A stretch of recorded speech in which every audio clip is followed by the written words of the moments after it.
অপরূপ TV online. Bangladesh জাতীয়তাবাদী শ্রমিক দল সাগরিকা বেসিক শিল্পাঞ্চলের উদ্যোগে আজিমুর শানে মিলাদ ও দোয়া মাহফিলের আয়োজন করা হয়।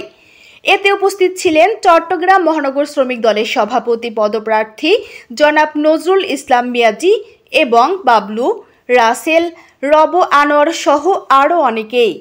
আর উপস্থিত ছিলেন সাগরিকা অঞ্চলের সভাপতি সরোবর, সাধারণ সম্পাদক মোহাম্মদ আলমগীর ও মামুন কাউসার জুয়েল, কালাম মোশাররফ গিয়াস, আরিফ, ইউসুফ, সাদেক ভাই ও আবদুল্লাহ। এ সময় উক্ত অনুষ্ঠানে মোনাজাত করা হয় এবং এ অনুষ্ঠানে আরো অনেকেই উপস্থিত। জীবনের গুনাহগুলো মাফ গুনাহগার বান্দা আল্লাহ আমি আজ পবিত্র কবুল আর মঞ্জুর করুন। আমিন।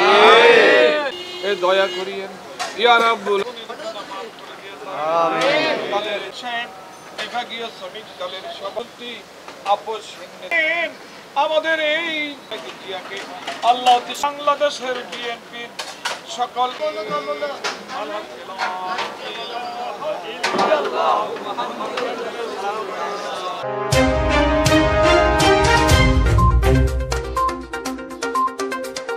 অপরূপ টিভি অনলাইন।